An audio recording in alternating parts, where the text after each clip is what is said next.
Halo semuanya, selamat datang di podcast Open to Door. Nah, pada kali ini saya Amelia sebagai moderator, dan pada podcast kali ini kita akan mengobrol seputar kearsipan di dua kementerian, yaitu Kementerian LHK dan juga Kementerian PPPA. Nah, kenapa ini penting? Karena ternyata cara mereka mengelola arsip itu berbeda loh. Walaupun sama-sama kementerian, ternyata ada banyak perbedaan dalam cara mereka menyimpan dokumen-dokumennya. Kalau dilihat ke Perka Andri nomor 20 tahun 2012, disebutkan bahwa terdapat 3 poin penting yang perlu diperhatikan oleh unit kearsipan di Indonesia, yaitu yang pertama prinsip kedudukan dan juga komponen, selanjutnya tugas dan fungsi, dan kemudian mekanisme. Nah, kira-kira gimana ya implementasi 3 komponen ini dalam pengelolaan arsip unit kearsipan di KLHK dan KPPPA? Langsung saja bersama saya ada narasumber-narasumber keren yang akan membagikan pemahaman mereka mengenai kementerian-kementerian tersebut. Nah, langsung saja nih. Tadi ada prinsip, kedudukan, dan juga komponen dalam unit kearsipan di kementerian tersebut. Kira-kira bagaimana sih perbedaan dan bagaimana dalam setiap kementerian tersebut? Nah, kalau aku lihat mereka punya perbedaan yang lumayan mencolok ya Bu. Kalau misalnya Kementerian PPPA itu tuh didasarkan pada prinsip ketersediaan arsip yang utuh, dipercaya, dan juga otentik. Buat apa sih? Nah, itu untuk mewujudkan tertib administrasi dalam pengelolaan arsip. Nah, kalau misalnya KLHK itu berpedoman pada prinsip keseragaman dan juga kelancaran pelaksanaan kearsipan di lingkungan kerjanya masing-masing. Kalau soal prinsip, mereka ada perbedaan full. Yang Kementerian PPPA itu punya prinsip menjamin ketersediaan arsip yang otentik, utuh, dan terpercaya, serta mewujudkan tertib administrasi dalam pengelolaan arsip di lingkungannya mereka. Kalau misalnya si KLHK, dia tuh lebih ke prinsip keseragaman dan kelancaran pelaksanaan kegiatan kearsipan di lingkungannya. Nah, kalau kedudukannya si Kementerian PPPA itu ada di Biro Sumber Daya Manusia dan Umum, Sekretariat Kementerian. Nah, pimpinannya itu adalah Kepala Biro Sumber Daya Manusia dan Umum, Sekretariat Kementerian. Nah, unit kearsipan di Kementerian LHK itu ada 3, unit kearsipan 1, 2, dan unit pusat kearsipan. Nah, kalau misalnya unit kearsipan 1 itu berkedudukan di Biro Umum atau Sekretariat Ditjen atau Sekretariat Itjen atau Sekretariat Badan yang dilaksanakan oleh eselon 3. Nah, kalau misalnya si unit kearsipan 2 itu ada di subbagian atau eselon 4. Nah, yang terakhir, pusat kearsipan itu ada di bagian tata usaha Kementerian, Biro Umum, Sekretariat Jenderal Kementeriannya LHK. Nah, komponennya aku tuh nemuin ada beberapa kesamaan di Kementerian LHK dan PPPA. Nah, yaitu yang pertama itu ada sistem pengelolaan arsip yang berpedoman pada SOP atau standar operasional prosedur. Kayak misalnya standar operasional prosedurnya penciptaan arsip, terus penggunaan pemeliharaan arsip, dan juga penyusunan arsip. Nah, lalu yang kedua itu ada sarana dan prasarananya, kayak gedung, terus juga pengamanan gedung dari bencana, terus juga sarana penemuan kembali, dan juga peralatan arsipnya. Nah, lalu ada juga sumber daya manusia si kearsipannya, kayak misalnya si arsiparis. Dan yang terakhir, itu semua juga butuh yang namanya pendanaan untuk mendukung penyelenggaraan kearsipan di kedua menteri tersebut gitu. Wah, cukup menarik ya penjelasannya. Nah, tadi kan sudah dibahas prinsip, kedudukan, dan juga komponen. Selanjutnya aku tuh pengen nanya nih tentang tugas dan fungsinya, kira-kira bagaimana sih?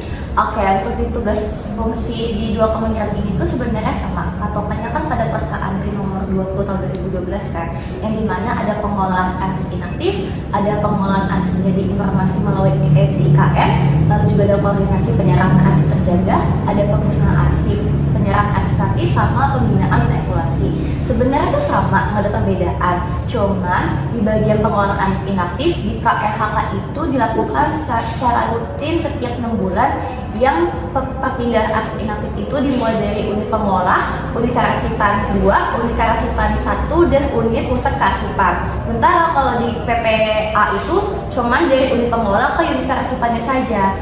Kalau perbedaannya sih itu, lalu perbedaannya yang lain itu di PPA itu lebih tercantum jelas informasinya dan tata bahasanya itu sama seperti Perka. Sementara kalau KLHK itu masih ada beberapa informasi yang kurang dimasukin ke dalam penyajian untuk kita mengetahui tugas dan fungsinya gitu.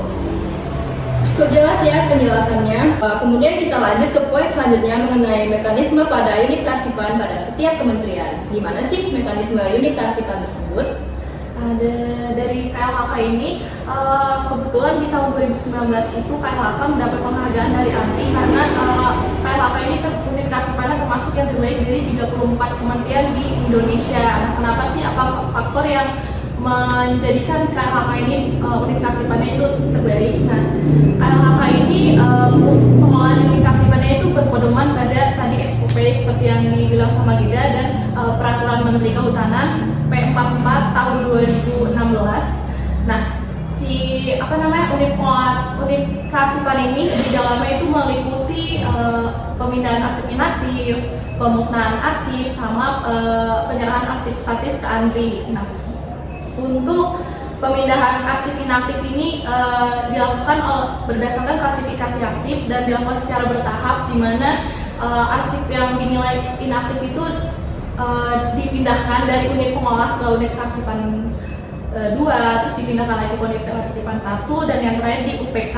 Nah, terus yang kedua itu ada pemusnahan arsip. Pemusnahan arsip di KLHK ini dilakukan secara total, di mana isi informasinya itu sudah tidak dapat dikenali lagi dan disaksikan minimal 2 orang dari pengawas dan hukum serta kepala UPK-nya. Dan yang terakhir itu ada penyerahan arsip statis ke ANRI.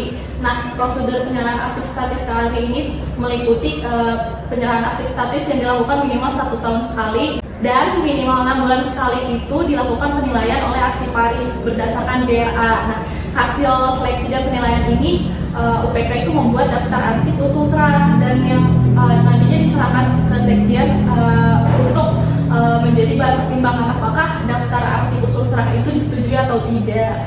Nah, begitu mungkin kalau dari sisi KLHK. Kalau dari KPPA sendiri gimana?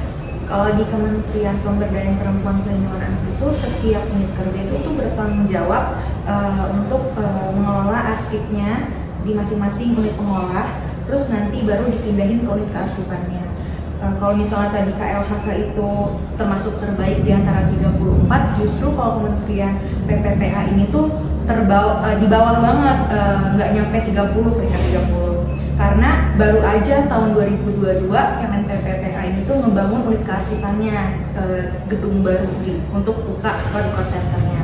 Makanya sempat pada tahun 2023 mereka tuh menggunakan pusat jasa kearsipan dari ANRI langsung buat mengelola unit kearsipannya ini agar lebih teratur.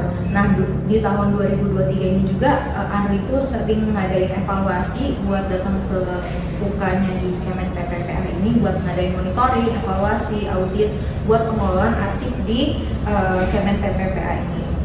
Nah, selanjutnya buat mekanismenya itu tuh mulai dari pembuatan, di mana dinyatakan arsip itu udah telah dibuat ketika udah terregistrasi dan udah didistribusikan secara cepat, tepat waktu, terus aman dan lengkap isinya. Terus ada penerimaan. Nah, penerimaan yang di Kemen PPPA ini tuh dianggap sah ketika sudah diterima oleh petugas ataupun pihak-pihak yang berwenang untuk menerimanya. Next, ada pemeliharaan. Nah, mekanisme pemeliharaan itu arsip dinamis di kementerian itu kan lebih diperuntukkan buat pemerintah sama ke masyarakat ya, karena kan dia lebih bergerak ke masyarakat. Nah, itu tuh pemeliharaan itu harus dilakukan karena ada maksud yang jelas, yaitu untuk menjaga keautentikannya, keselamatannya, keutuhannya, sama juga keamanannya. Nah, next itu ada pemindahan. Nah, di pemberkasan arsip aktif yang dilakukan oleh unit pengolah sebagai penanggung jawab dalam pengelolaan arsip aktif dan disimpan di sentral arsip aktif di masing-masing unit pengolah ini, nanti kalau misalnya retensinya udah habis kan dia jadi arsip inaktif. Nah, itu nanti akan dipindah nih dari sentral arsip aktif di masing-masing unit pengolah ini ke pusat arsip atau unit kearsipan.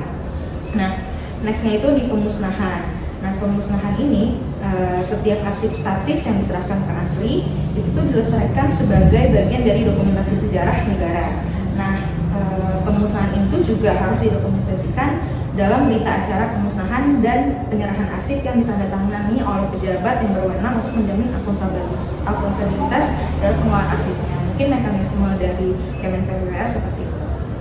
Wah, ternyata seru juga ya ngobrolin